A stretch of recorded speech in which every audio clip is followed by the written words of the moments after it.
नमस्ते श्री गणेशाय नमः।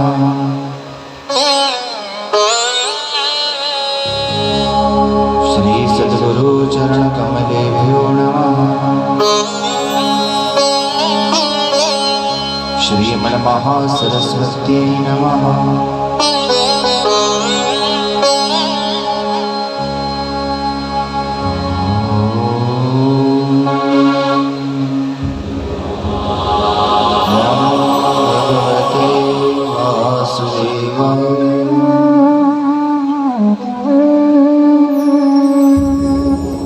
हरि ओम तत्सत्।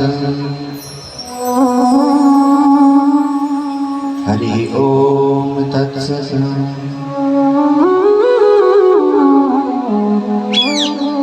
हरि ओम तत्सत्।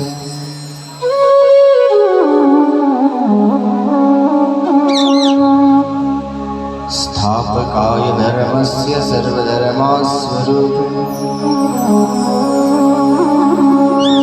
अवतार श्री शिवाय लहरी बाबाय नमो नमः।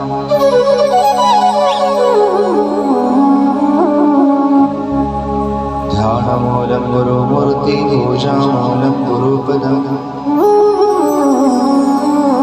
मंत्रमूलं गुरुर्वाक्यं मोक्षमूलं गुरुकृपा।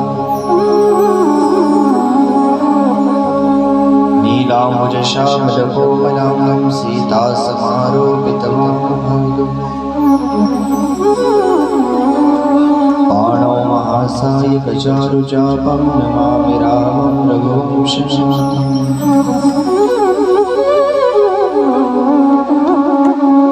अतुलितबलधामं भीमशैलावदेहं धनुजवनकृशाणं ज्ञाननामगिरिवरम् सकलगुणनिधानं वानराणामधीशं रघुपतिप्रियभक्तं वातजातं नमामि। बरसाने की राधिका नंदगावकोशां युगल सरकार के चरणों में कर कोटि कोटि प्रणाम।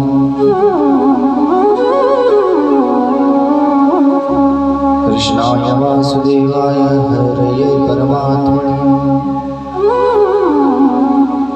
प्रणतक्लेशनाशाय श्री गोविंदाय नमो नमः।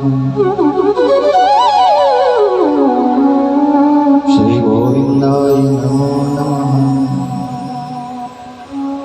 श्री गोविंदाय नमो नमः। सद्गुरुदेव भगवान की जय। श्री वृंदावन बिहारी लाल की जय। द्वारिकाधीश भगवान की जय। राधा कृष्ण स्वरूप श्रीमद्भागवत महापुराण की जय। वेद व्यास जी भगवान की जय। श्री शुकदेव जी भगवान की जय। भास्कर श्री संत गांवकर महाराज की जय। समर्थ राहण जी महाराज की जय। ब्रह्मानंद लहरी बाबा की जय। सियावर रामचंद्र भगवान की जय। पवन सुत हनुमान जी महाराज की जय। गौरव मात की जय। इंद्रनाथ भगवान की जय। मौल ज्ञानेश्वर महाराज की जय। जगत गुरु तुकाराम महाराज की जय। वंदनीय राष्ट्र संत तुकडोजी महाराज की जय। भारत माता की जय। गौ माता की जय। गंगा मैया की जय। भारत माता की जय। सत्य सनातन धर्म की जय। सब साधु संतन की जय। नमः पार्वती पते हर हर महादेव।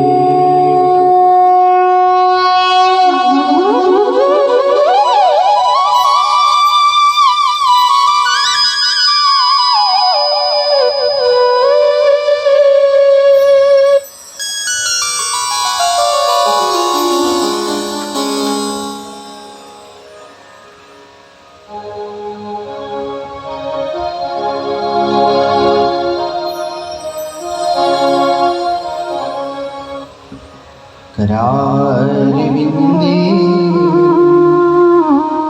पदारविंद मुखारविंदे विनिवेशयन्तम्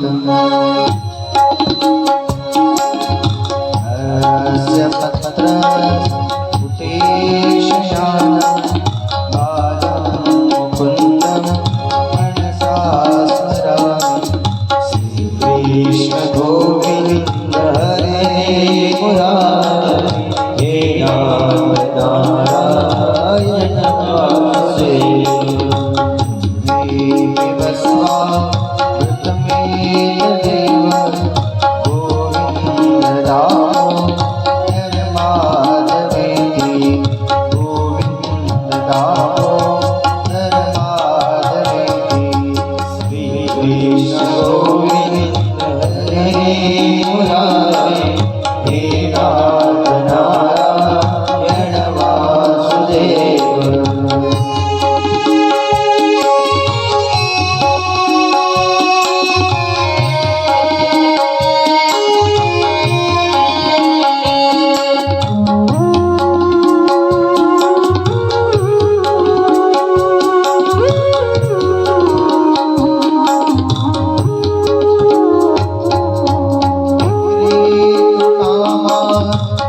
गोप कन्या मुरारी पारा विदचेतवती यादिकं वशादवोच गोविंद रामो नर माधवेति गोविंद रामो नर माधवेति कृष्ण गोविंद हरे मुरारी हे नाथ नारायण वासुदेव।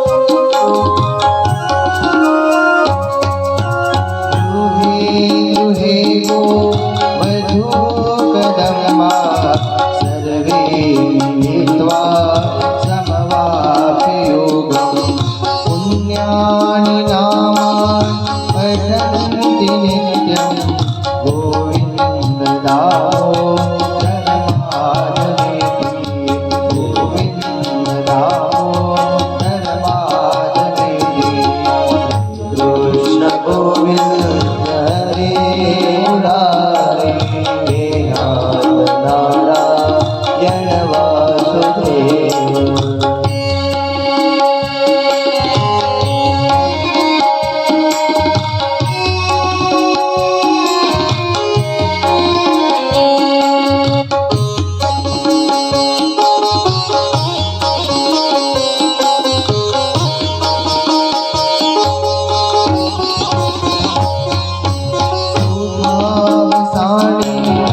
इदमेव सारं दुःखावसाने इदमेव देयं देहावसाने इदमेव जाप्यं गोविन्द रामो नर माधवेति गोविन्द रामो नर माधवेति कृष्ण गोविंद हरे मुरारे हे नाथ नारायण वासुदेव।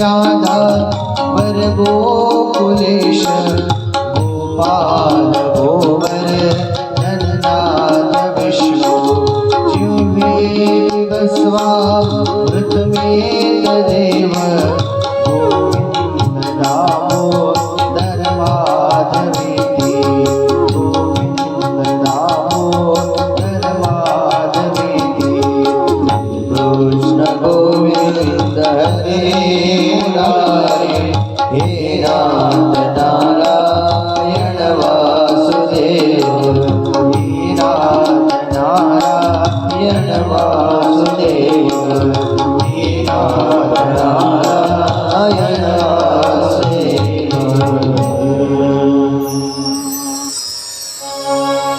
गुरुदेव तुम्हारी जय जय हो गिरधारी तुम्हारी जय जय हो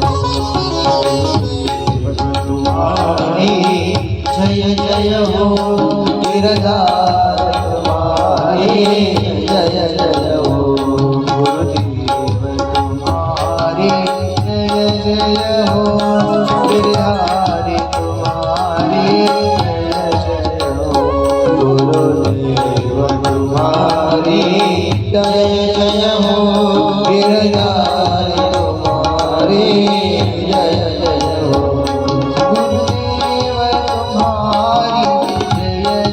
हो गुरुदेव तुम्हारी जय जय हो गुरुदेव तुम्हारी जय जय हो गुरुदेव तुम्हारी जय जय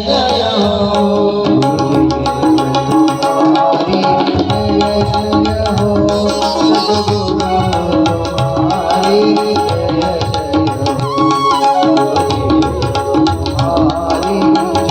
जय हो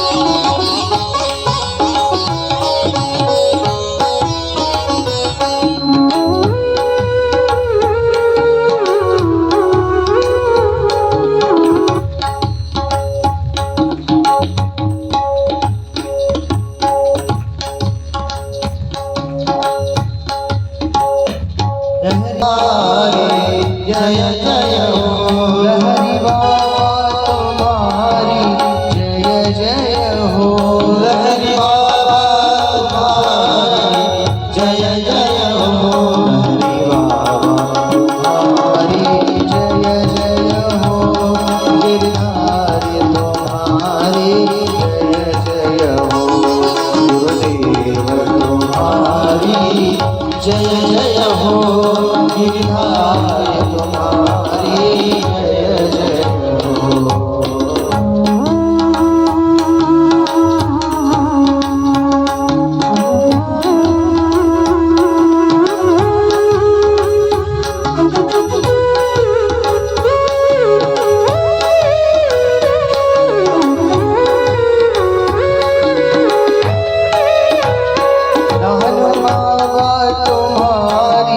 जय जय हो लहर बाबा तुम्हारी जय जय हो लहर बाबा तुम्हारी जय जय हो लहर बाबा तुम्हारी जय जय हो लहर बाबा तुम्हारी जय जय हो सद्गुरु तुम्हारी जय जय हो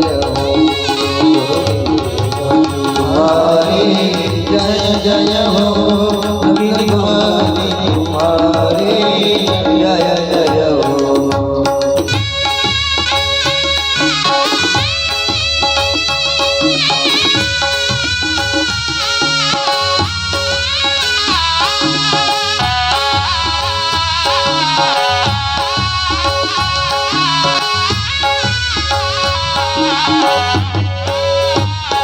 भोलेनाथ तुम्हारी जय जय हो तुम्हारी जय जय हो महादेव तुम्हारी जय जय हो महादेव तुम्हारी जय जय हो हनुमंत तुम्हारी जय जय हो हनुमंत तुम्हारी जय जय हो भोलेनाथ तुम्हारी जय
नित्य प्रति आराध्य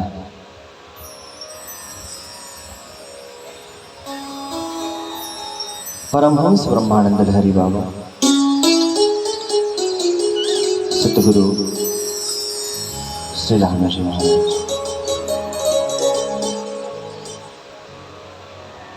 संपूर्ण विश्व के छत्राधीश्वर भगवान श्री वृंदावन बाकी बिहारी लाल प्रभु श्री रामचंद्र पवन सुत हनुमान जी महाराज मां सरस्वती के प्रत्यक्ष रूप विराजित हमारा वाद्य वृंद सभी भू समाज ब्रह्म समाज साधु संत देवी देव इष्ट देव कुल देव गौ माता गंगा माता और ज्ञान मंडप में ज्ञान अर्चन हेतु सम्मिलित सभी ममताएं माताएं सज्जनों आप सभी के श्री चरणों में हमारा पुनश्च कोटि कोटि वंदन। श्रीमद् भागवत कथा षष्ठम दिवस और षष्ठम पुष्प पिरोते हुए प्रभु की कथा का गुणगान करें।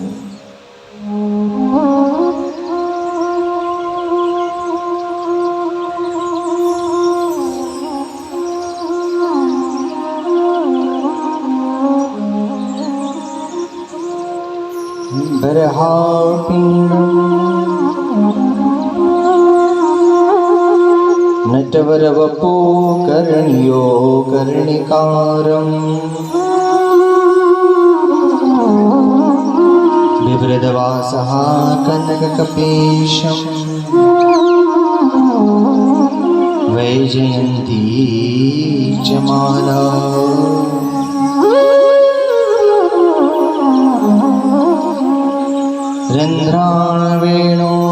रन्ध्राणवेणोरतरसूर्या पूरयन् गोपवृन्दे वृन्दारण्यं स्वपदरमणं प्राविशत गीतकीर्तिम्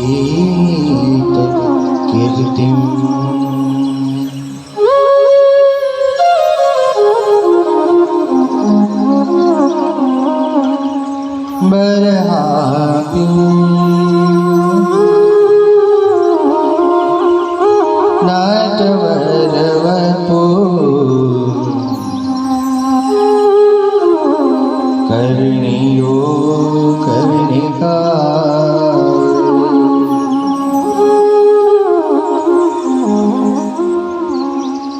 बड़ा ही सुंदर भाव है प्रभु का।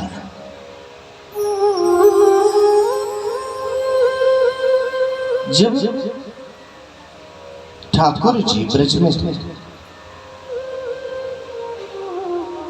तो प्रभु अपने 8 नामों से विख्यात हुए।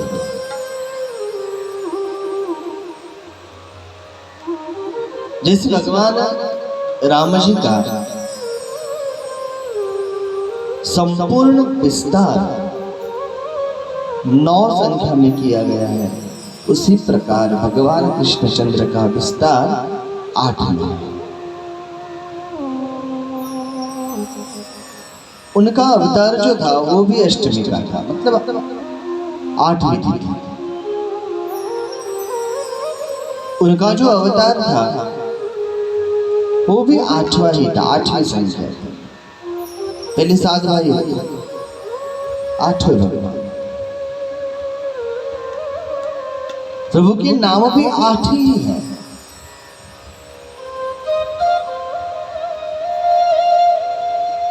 जो प्रभु ने सृष्टि की रचना करते समय प्रकृति को बनाया था, वो प्रकृति भी 8 प्रकार की है भगवान।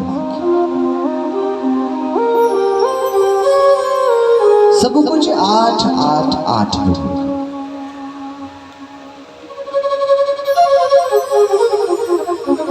और जब ये अवतार हुआ था तो ये बड़ा ही मनमोहक अवतार है प्रभु का, बड़ा ही रोमांचकारी अवतार है।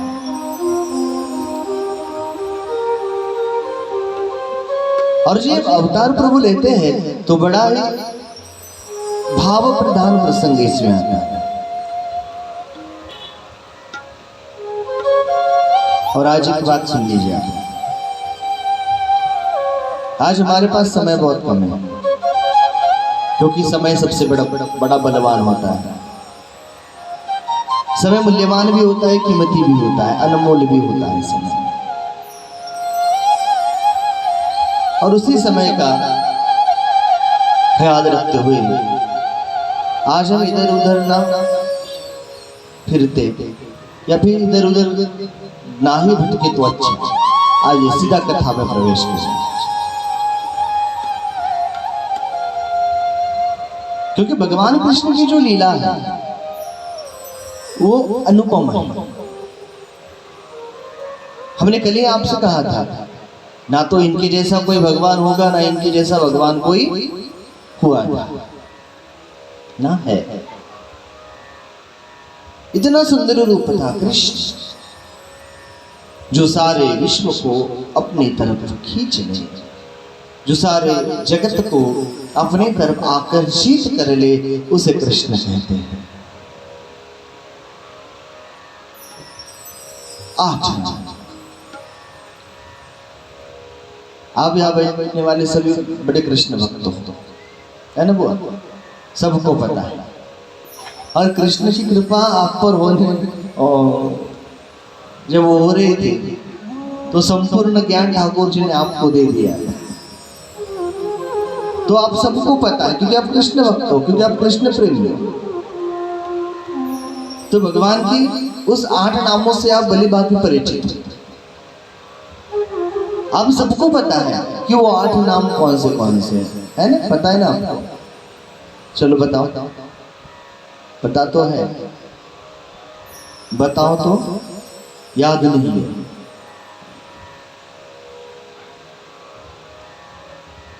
आज आप लोगों को कृष्ण ही मैं सुनाऊंगा। कृष्ण भगवान का पहला नाम श्री कृष्ण। जब थोड़े से बड़े हुए तो भगवान गोपाल बने, इसलिए दूसरा नाम प्रभु का गोपाल कृष्ण। कल प्रभु ने गोवर्धन को उठा लिया था, गिरी माने पर गिरी को उठा लिया था, तो भगवान बन गए गिरधारी कृष्ण।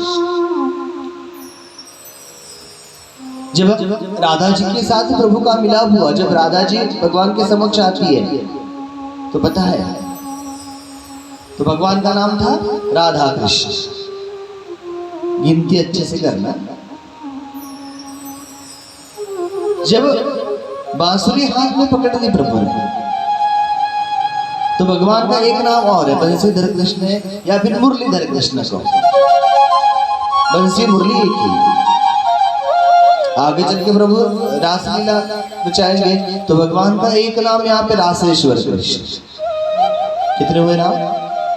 कितने हो गए? 6।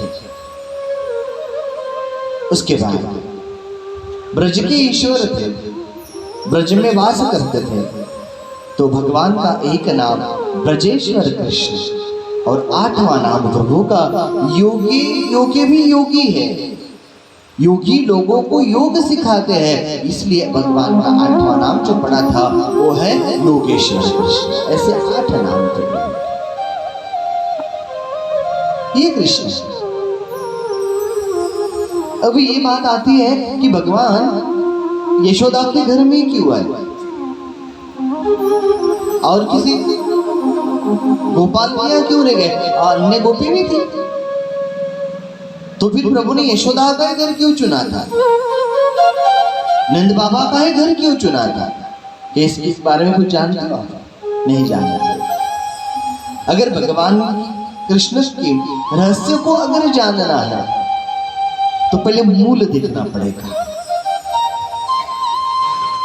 जब वो मूल खोज पाओगे तब पूरा वृक्ष समझ में आ जाएगा।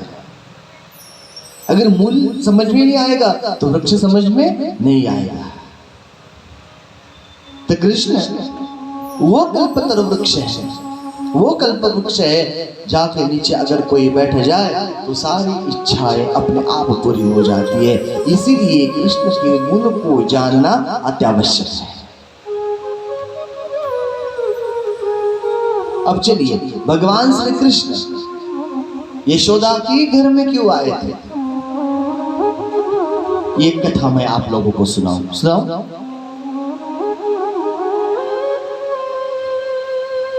अब ये नंदरानी का पिछला जन्म है, तो ये जन्म में महाराज नंद और नंदरानी एक दीन ब्राह्मण थे और इनका एक पुत्र था। जब महाराज भिक्षाटन को निकलते, अगर झोली में कुछ पड़ता तो ही उनका घर चलता, तभी उनकी गृहस्थी चलती। अगर भिक्षा में कुछ ना मिला हो तो इनको भूखा रहना पड़ता था। लेकिन इतना सब कुछ होने के बाद भी ये धर्माचरण करने वाले थे, कभी ईश्वर को कोसते नहीं थे कि हम आपकी सेवा करते हैं। हम करते हैं ना, भगवान की सेवा करते हैं, पूजा करते हैं, फिर भी कभी कभी मन दुखी होता है कि हम इतना करते हैं भगवान का, फिर भी हमारे साथ ऐसा क्यों होता है। लेकिन ये दंपति कभी ऐसा सोचते नहीं थे मन में कि हम प्रभु की पूजा करते हैं, हम प्रभु की सेवा करते हैं, सब कुछ करते हैं। अगर कोई अतिथि आ जाए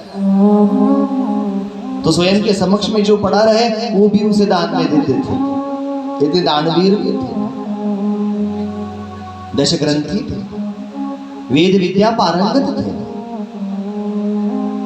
सब कुछ था और एक 11 वर्ष का पुत्र भी था। एक दिन क्या हुआ पता है, एक साधु महाराज आ गए नगरी में, जोरों की भूख लगी थी और उनका नियम था कोई धर्माचरण करने वाला अगर ब्राह्मण हो तो उनके यहाँ पे ये भोग लेते, प्रसाद पाते, अन्यथा किसी घर में हो जल भी ना ग्रहण करते, इतना उनका कड़क नियम था। पूरा गांव छान मारा लेकिन उनके लायक वहां पे कोई घर ही नहीं मिला। तो एक चौराहा था, चौराहे पे तो 2-4 लोग बैठे थे, अब हंसी मजाक उड़ाने वाले थे। तो बोल दिया साधु महाराज तो हमारे गांव से जा रहे हैं, तो एक काम करते हैं, ये जो ब्राह्मण का घर है उनके यहाँ पे भेज देंगे। चलो उस ब्राह्मण देवता का आज मजाक उड़ा लेते हैं, ब्राह्मण की मजाक ले लेते, कुछ विनोद कर लेते, बड़ा आनंद आएगा। ऐसा सोच के साधु बाबा को ये ब्राह्मण महाराज के घर भेज दिया। अभी ये जो महाराज थे ये भिक्षाटन के लिए कहीं बाहर गांव चले गए थे, माताजी घर में अकेले थे। जब महाराज घर पे आते तो भगवती भिक्षाटन की पुकार लगाते, माताजी भीतर से बाहर आती है, साधु महाराज को देखते प्रणाम करते, भीतर ले गए, पाटे पे बिठाया, आसन डाला, आसन पे विराजमान होने को कहा। पहले तो चरण वगैरह पखार दिए, जो भी कुछ था, एक बिल्व पत्र था, तुलसी दल था, वही अर्पित कर दिया, प्रणाम किया। बोले प्रभु क्या इच्छा है? साधु महाराज कहने लगे, बोले माँ बड़ा आनंद आया यहाँ पे, ऐसा लग रहा है कि यहाँ से उठू ही नहीं, इतनी रमणता, इतनी प्रसन्नता यहाँ पर। और माँ आपने मेरी इच्छा पूछी तो मेरी एक ही इच्छा है, मैं तीर्थ यात्रा पे निकला हो, बहुत जोरों की भूख लगी है, मेरा नियम है जहाँ धर्माचरण होता है मैं वही जल ग्रहण करता हूँ। पूरा गांव छान मारा मैया, लेकिन ऐसा कोई घर नहीं मिला, तो भगवान ने इशारा आपके घर की तरफ किया, मैं आपके यहाँ आया हूँ, मैं जो भी कुछ रूखा सूखा पका हो बस इस गरीब को खिला दो, आशीर्वाद मिलेगा। अब बुरा लगने लगा, क्या करूं, घर में तो कुछ है ही नहीं, कुछ भी नहीं है, कैसे खिलाऊं, क्या करूं, समझ में नहीं आएगा। अतिथि आए हैं, अब अतिथि को तो वापस भेजना भी नहीं चाहिए, लेकिन मेरे पास कोई इलाज नहीं, उपाय नहीं है मेरे पास, क्या करूं। बाहर आती है, अपना 11 वर्ष का पुत्र वहां खेल रहा था, उससे बुलाया, बेटा इधर आ, आप साधु बाबा का ख्याल रखो, मैं थोड़ी देर में आती हूँ। पड़ोस को 1-2 घर में चली गई, वहां पे पूरा हाल बताया, तो जो पड़ोस में रहने वाली थी ना, उससे बड़ी दया आ गई। उसने क्या किया, थोड़े से चावल थोड़े से दाल दे दिया, वो लेके घर में आती है, खिचड़ी पकाई, साधु महाराज को बोलती है, बोले महाराज प्रसाद पाने के बैठ गए। अब प्रसाद पाने के लिए बैठ गए, तो जब ये बाहर गई थी तो ये जो 11 वर्ष का जो पुत्र था वो वहां पे खेल रहा था, तो साधु बाबा की नजर उस पुत्र पे गई। साधु महाराज बोलने के बोले माँ मैं अतिथि हूं, लेकिन मेरा एक नियम है, अगर घर का कोई मेरे साथ बैठ जाए तो ही मैं प्रसाद पाता हूँ, आपका पुत्र था उससे बैठा हो। अब ऐसा लगा मुट्ठी भर चावल है, इतनी सी दाल है, कटोरी भर कर खिचड़ी बन गई। अगर मेरा पुत्र इनके साथ भोग लगाने बैठ गया, भोजन करने बैठ गया, अगर पेट उसका नहीं भरा, दोबारा ये जिद करने लगेगा कि माँ मुझे खिचड़ी चाहिए, तो फिर अतिथि तो भूखे पेट ही लौट जाएंगे यहाँ से। तो फिर क्या फायदा, अतिथि को खाना खिला के क्या फायदा, नहीं। चाहे मेरा पुत्र भूखा क्यों ना रह जाए, लेकिन मेरे घर से अतिथि भूखे पेट ना जाए, खाली हाथ ना जाए। तो पता है क्या किया, महाराज जी से कहने लगे, बोले साधु महाराज नहीं नहीं, मेरे पति तो है, लेकिन मेरे पति बाहर गाँव गए हैं, और आप जो कह रहे हैं ना वो पुत्र, वो मेरा पुत्र नहीं है, मुझे पुत्र ही नहीं है, मैंने पुत्री, मुझे कोई बेटा नहीं है। तो बोले माँ वो कौन था, बोले वो पड़ोस का लड़का था, उसकी माँ बाहर गई थी तो संभालने के लिए उसने मेरे यहाँ पे रख दिया, वो कुछ क्षण के लिए आता है, मेरा मनोरंजन करता है और यहाँ से चला जाता है। साधु महाराज ने भोजन तो कर लिया, और जब उठकर जाने लगे तो आशीर्वाद मांगने लगे। बोले माँ क्या आशीर्वाद दो, क्या कहूँ तुझसे, कैसे आशीर्वाद दो तुझे, तेरे घर में कुछ ना होते हुए भी मेरे लिए तू पड़ोस से भिक्षा लेकर आई, मेरे लिए तूने खिचड़ी बनाई, मुझे खिचड़ी का प्रसाद भी चढ़ा दिया, मुझे भरपेट खाना भी खिला दिया माँ, लेकिन तूने ये नहीं समझा कि साधु महाराज के साथ झूठ कैसे बोला जाए, असत्य कैसे बोला जाए। एकदम से कह दिया मेरा कोई पुत्र नहीं था। तुझे क्या लगा माँ मुझे पता नहीं चलेगा?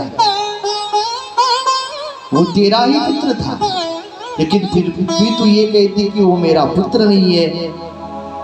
तो ले माँ, तूने मेरा पेट तो भर दिया, तूने मुझे प्रसन्न तो कर दिया, लेकिन आया था पूरे विश्व का आनंद तेरे घर दिलाने के लिए, लेकिन तुझे वो लेते ही नहीं आया भैया।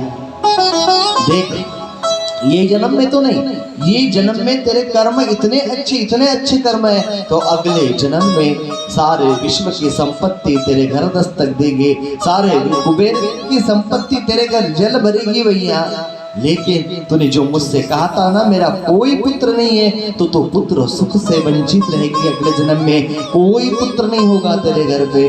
तो पता है रोने लगी, दुख होने लगा। बोले महाराज कोई तो उपाय। तूने क्या कहा था? ये पड़ोस का लड़का है, मेरे घर रहने के लिए आया था, कुछ देर के लिए आता है और मेरा मनोरंजन करके जाता है भैया।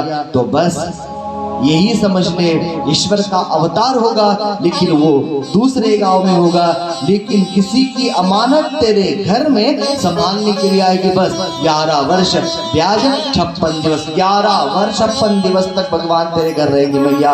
वही ब्राह्मणी अगले जन्म में यशोदा बनकर आई थी, लेकिन पुत्र सुख नहीं था। देवकी की 8वीं संतान 11 वर्ष 56 दिन के लिए किसके यहाँ पे आई थी? यशोदा के आई थी। ये यशोदा थी। जो भी कुछ कर्म करना है तो बस समझदारी से किया करो। भगवान बोलते हैं, बोले भैया तेरे जैसा प्रेम करने वाली स्त्री संसार में कोई नहीं है, लेकिन क्या करो, तूने थोड़ा सा कर्म गलत कर दिया था तो मुझे भी तुझसे वंचित होना पड़ रहा है। मुझे मन तो नहीं है मेरा, छोड़ के जाने का मन नहीं है मेरा, लेकिन तूने ही कहा था ना कि मेरा कोई पुत्र नहीं है। वो यशोदा। और पता है साधु महाराज कौन थे? वो प्रत्यक्ष भगवान भोले बाबा थे, परीक्षा लेने के लिए आए थे। भोले बाबा ने वरदान दिया भगवान तो आएंगे यशोदा, लेकिन 11 ही वर्ष। इसलिए भगवान ब्रज में कितने दिन तक रहे? सिर्फ 11 वर्ष, सिर्फ 11 साल। ब्याज बोला था, सेवा की थी संतों की, 56 दिन का ब्याज है वो, इसलिए 56 दिन ज्यादा रहे थे।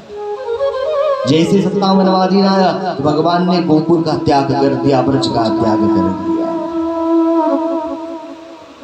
गोवर्धन तो हाथ में उठा लिया भगवान ने। प्रश्न पूछे थे ना उन्हें, गोवर्धन क्या है? तो बोले गोवर्धन संसार है। ये उंगली पे क्यों उठाया था? तो बोले इस संसार में जो भी सत्वशील होके रहेगा, ये संसार उस पर्वत की तरह हल्का हो जाएगा। फिर संसार में कोई दुख नहीं होगा, संसार में आनंद ही आनंद होगा। बोले प्रभु फिर 7 दिन 8वें दिन क्यों नहीं? तो ये कहा है हर इंसान को 7 दिन में आना है, 7 दिन ही रहना है और 7 दिन में यहाँ से निकल पड़ना है। इसीलिए संसार केवल मात्र 7 दिनों का है, तो वो काल कब आएगा ये किसी को पता नहीं है। इसलिए काल आने से पहले प्रभु की शरण में चले जाना चाहिए। श्री कृष्ण शरणम मम, श्री कृष्ण शरणम मम। मैं आपको एक उपाय बताऊं, अगर ऐसी कोई बात आती है, कोई नौबत आती है, कोई कुछ अगर कहेगा, दिल दुखाएगा, कुछ भी मत करो, बस एकदम से कृष्णार्पण बोल दो या फिर श्री कृष्ण शरणम मम। बोले प्रभु मैं आपकी शरण में आया हूँ, अब जो भी करना है वो आप करो, भार सौंप दो, सब कुछ ठीक हो जाएगा। बोले गोवर्धन की पूजा क्यों की? अब गो माने गाय।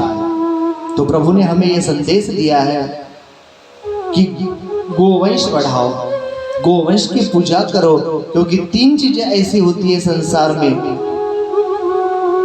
तुलसी, जिस तुलसी मैया की हम पूजा करते हैं, वो वृक्ष नहीं होता है और औषधि होती है। वो हमें बचाने का काम करती है, वो हमें ऑक्सीजन देने का काम करती है, तो इसलिए वो हमारी माँ है। इसलिए तुलसी को हम क्या कहते हैं? तुलसी नहीं कहते, तुलसी मैया कहते हैं, तुलसी माता कहते हैं। दूसरी जीवनदायिनी, जिसे गंगा माता कहा गया है। गंगा नदी नहीं है, नदियां बहुत है लेकिन गंगा जी नदी नहीं है। वो कौन है? माता है, हमारे जीवनदायिनी है। और तीसरी बात, गौ, गाय, पशु नहीं है, वो जानवर नहीं है, वो भी जीवनदायिनी है, इसलिए गौ माता। अगर किसी बालक को कुछ दुविधा हो, अगर वो दूध ना पी पाता हो, तो अध्यात्म से लेके डॉक्टर तक क्या कहते हैं, इस बेटे को इसका दूध पिलाओ, गौ माता का दूध पिलाओ। भैंस का नहीं बोलते, गौ माता का, क्योंकि गौ माता के दूध में वो विटामिन होते हैं जो बालक को अपनी माँ से मिलते हैं। इसलिए गौ कौन है? हमारी माता है। और गौ माता पवित्र है। गौ माता का गोमूत्र पवित्र है, गोबर भी पवित्र है। अगर कोई यज्ञ करता है तो पहले गौमूत्र से उसे सींचना पड़ता है, गोबर से उसे लीपना पड़ता है, तब जाके वहां शुद्धता आती है। यज्ञ में आहुति भी गोबर की होती है, गौ माता की, वो शुद्ध है। क्योंकि जब वो गोबर से वो धुआं निकलता है तो बड़ा ही कल्याणकारी होता है। जैसे हमारे घर में अगर कोई निगेटिव ऊर्जा हो तो वो निगेटिव ऊर्जा अपने आप खत्म हो जाती है, इतना पावर उसमें है। इसलिए गोवंश वर्धन मान्य बढ़ाना, तो गोवंश बढ़ाओ, ये प्रभु ने हमें संदेश दिया था। और पांचवा अंतिम प्रश्न है कि गोवर्धन से तत्व क्या निकला था? तो भगवान ने ये कहा था, तत्व एक ही था, इस पूरे विश्व का भगवान एक ही है। संसार एक है, संसार बनाने वाला भी एक है, और संसार का पूजक भी एक ही है। अब अलग अलग धर्म निकले, अलग अलग पंथ निकले, वो कहते हमारे भगवान, वो कहते हमारे भगवान, लेकिन कितना भी को, लेकिन भगवान कितने हैं? एक ही होते हैं। शरीर भले सबके अलग अलग क्यों ना हो, लेकिन शरीर में रहने वाली सबकी आत्मा कितनी है? एक ही होती है। कबीर जी बहुत सुंदर दोहा यहाँ पे बताते हैं, और उस दोहे के जरिए हमें सीख देते हैं कि किसी के प्रति भेद मत करो। कबीरा कुआं एक है, पानी हारी अनेक, बर्तन सबके न्यारे हैं, पर पानी सब में एक। कुआं होता है, एक कुआं होता है, उस कुएं में पानी भी एक होता है। कुएं में पानी भरने वाले 1000 होते हैं, उस जो पानी जो भरने को आते हैं पानी हारी अनेक जन जाते हैं। बर्तन भी अनेक होते हैं, लेकिन हर बर्तन में जो पानी होता है वो कैसे होता है? एक होता है। इसीलिए संसार एक है, संसार में हम पानी भरने वाले अनेक हैं, लेकिन जो हमारे भीतर, इस घट के भीतर जो आत्मा है वो कैसे है? एक है। इसीलिए इस सृष्टि को निर्माण करने वाला भी एक है। इसीलिए वही भगवान श्री कृष्ण के चरणों में हमें शरण जाना चाहिए, और जो भी भगवान कृष्ण की शरण ले लेता है उसका बेड़ा अपने आप पार हो जाता है। एक दिन की बात है, अब जैसे ही गोवर्धन भगवान ने उठा लिया, 7 दिन पे रखा, 7वें दिन के बाद 8वें दिन सूर्य भगवान निकल पड़े।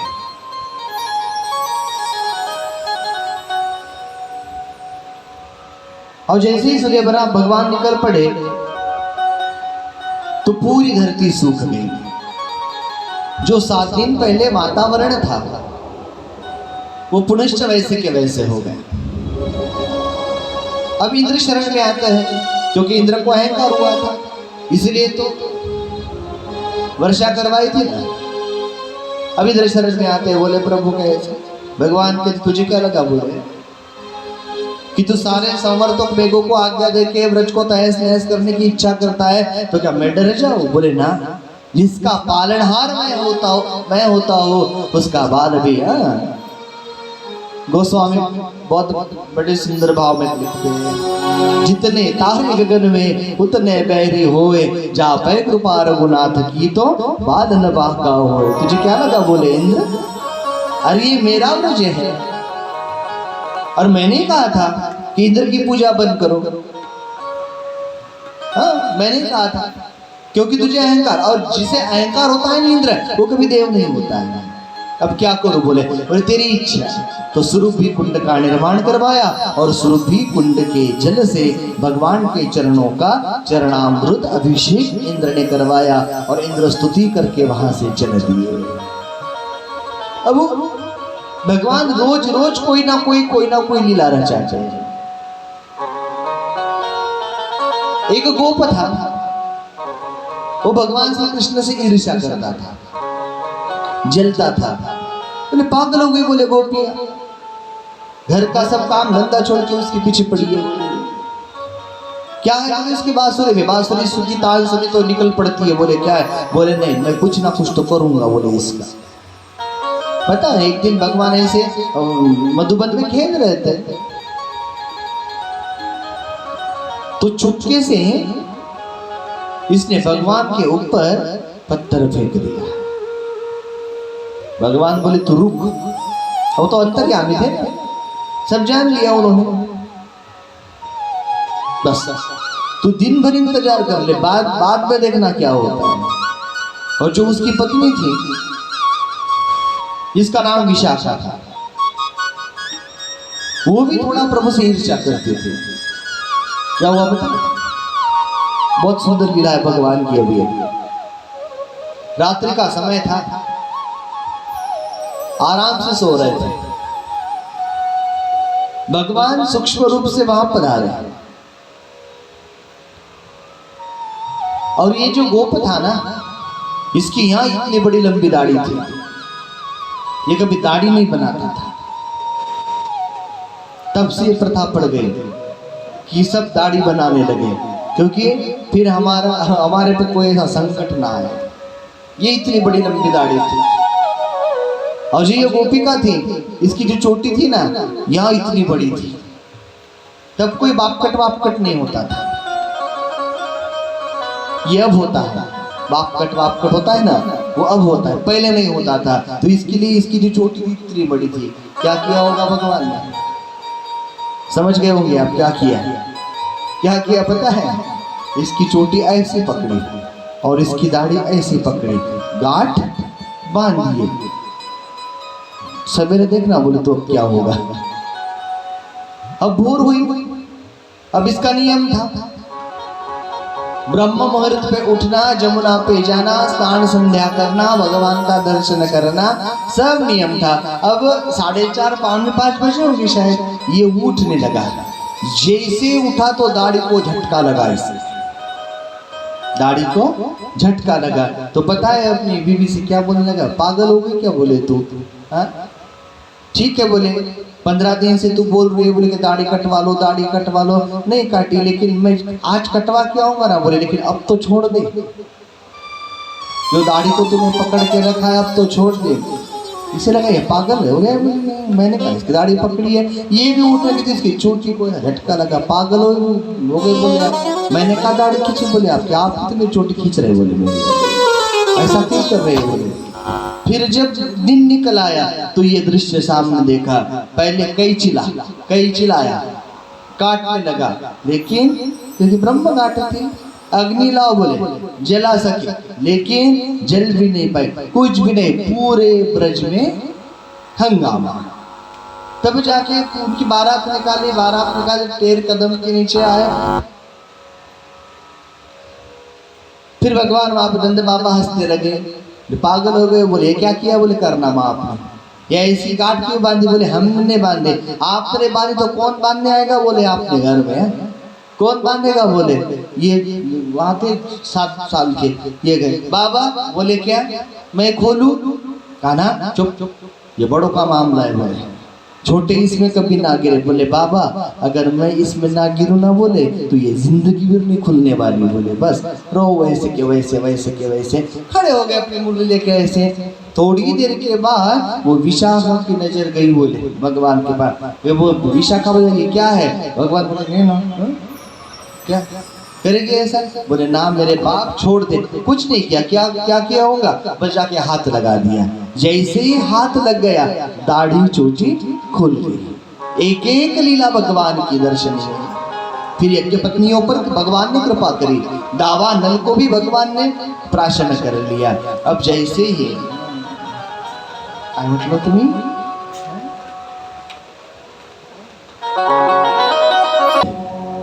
चलो मैं आज आपको पूरी कृष्ण लीला ही बता दूं विस्तार से, क्योंकि कृष्ण लीला में बहुत आनंद होता है। पूरी कृष्ण कथा सुना दूं मैं आपको आज। तो माँ यशोदा गर्गाचार्य के पास कान्हा जी को ले जाती है, और जैसे ही कान्हा जी के पास ले गई, गर्गाचार्य पूछने लगे, बोले मैया क्या हुआ? बोले प्रभु इसकी कुंडली निकालो। बोले आप? बोले कुंडली?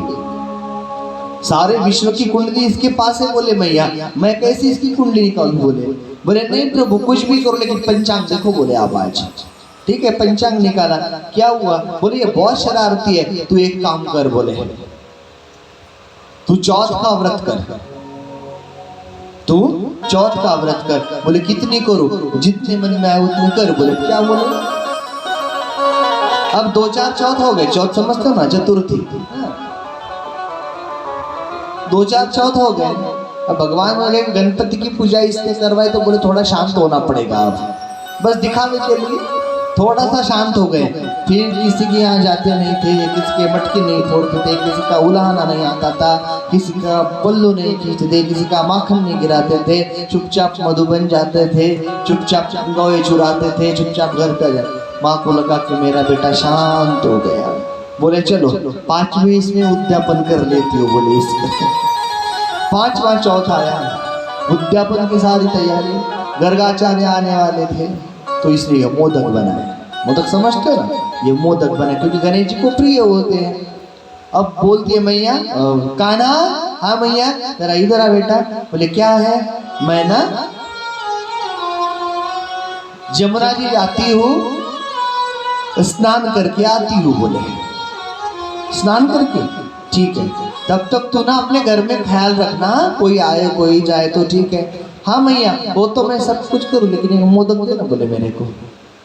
बोले नहीं नहीं बेटा ये गणेश जी के लिए है। बोले पहले गणेश जी खाएंगे।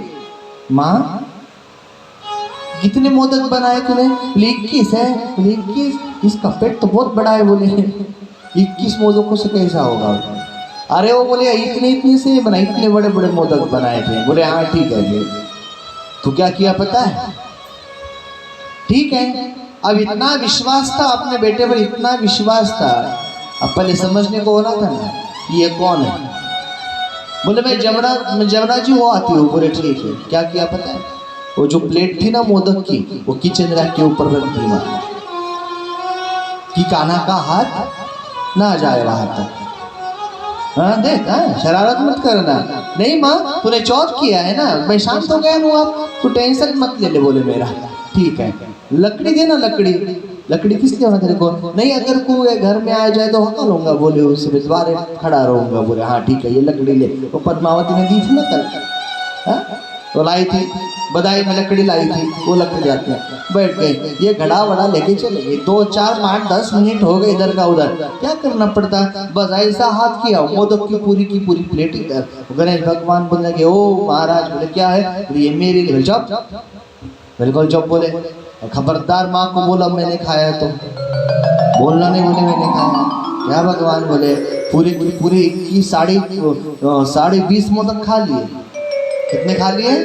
20.5। और जो आधा मोदक होता है उसमें का थोड़ा सा मटेरियल निकाला और उनके मुंह में लगा दिया। इनके गणेश भगवान के मस्त मुंह वो पोंछ के चले आए।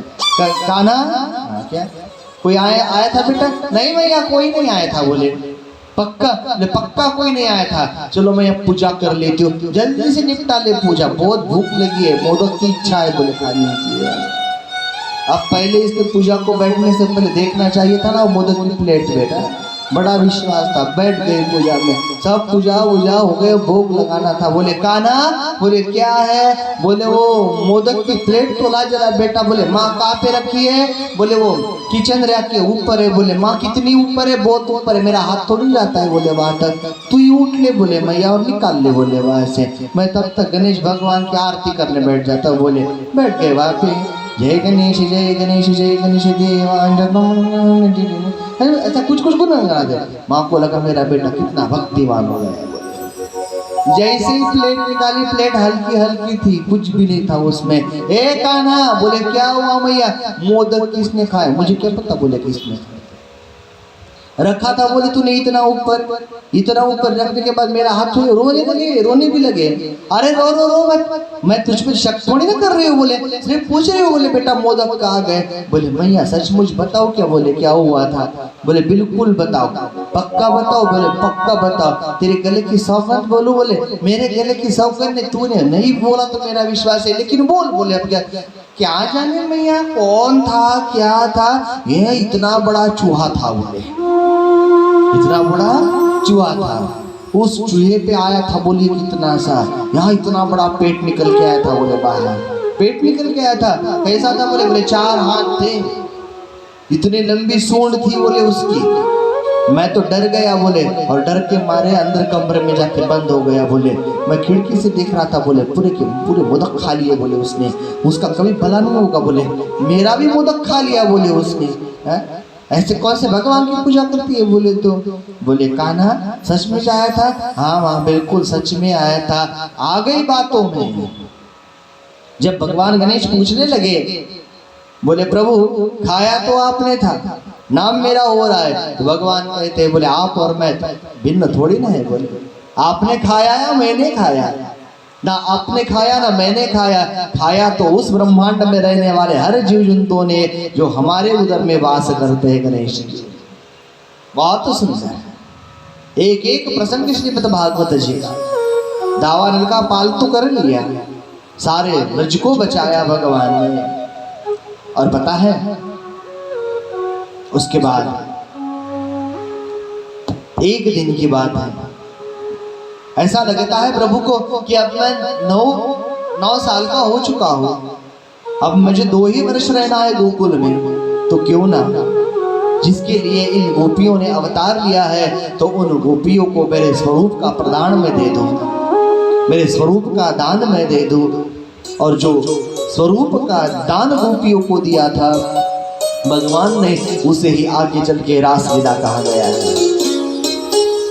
तो रासलीला तो रचाना पड़ेगा, लेकिन उसके पहले जो गोपिकाओं के भीतर जो सूक्ष्म वासना है, जो सूक्ष्म रूप से अहंकार बसा हुआ है, बस उस वासना को, उस अहंकार को मुझे दूर करना पड़ेगा। तो क्या करूं? तो वही लीला आगे चल के चीर हरण लीला ये नाम से आगे प्रख्यात होती है। एक दिन की बात है, सारे गोपिका जमुना जी में नहा रहे थे, ये वस्त्र होके नहा रहे थे, सारे वस्त्र जमुना की तीर पे। भगवान कहते नहीं ये ठीक बात नहीं है, क्योंकि जल में तो आसरा माँ होती है, शक्ति होती है, और वो शक्ति का अपमान है। नहीं मैं इसे नहीं होने दूंगा। क्या किया पता है? सारे के सारे वस्त्र भगवान ने उठाए और कदम की डाली पे टांग दिए।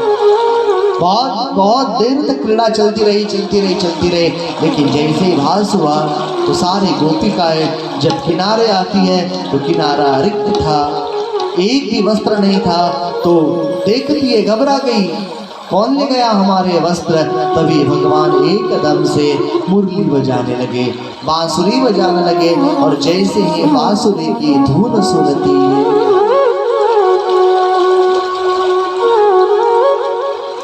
सारी गोपिकाएं ऊपर देखने लगी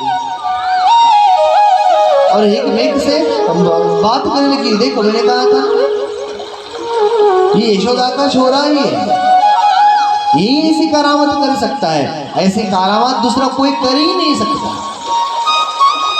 यही है। सारी गोपियां विनती करने लगी, कृष्ण हमारे वस्त्र दे दो, हमारे वस्त्र दे दो। भगवान कहते मैंने लिए नहीं तो मैं दूं कैसे? आप मैंने लिया नहीं, किनारे पे आ जा लेकर जाओ। बोले ना ऐसा नहीं है। तो यहाँ पे राजा परीक्षित ये गौन बात पूछ लेते हैं, बड़ी ही गौन बात है। बोले ऐसा क्यों? आप तो कहता है कि सारे विश्व को भगवान ने निर्माण किया है, तो फिर ये गोपिकाओं को भगवान ने इस अवस्था में क्यों बुलाया? बोले नाराज है, ऐसी बात नहीं है। अरे भगवान तो जगत की माता पिता है, और माता पिता होने के बावजूद भगवान कभी ऐसे अश्लीलता नहीं देख पाते अपने नजरों से। तो फिर क्या है? तो ये वस्त्र क्या है? तो वासना का वस्त्र है। उस वासना के वस्त्र को भगवान ने चुराया था। और जब वासना गोपिकाओं की निकल पड़ी थी तो वासना रहित तो गोपियां हो चुकी थी। एक दिन की बात है, ये सब गोपियां मुरली से ईर्ष्या करने लगी। मुरली समझते हो ना? मुरली, ध्यान किधर है आपका? मुरली समझते हो? मुरली से प्रश्न पूछ लिया, अरे मुरलिया तू अति बड़ी भागिन,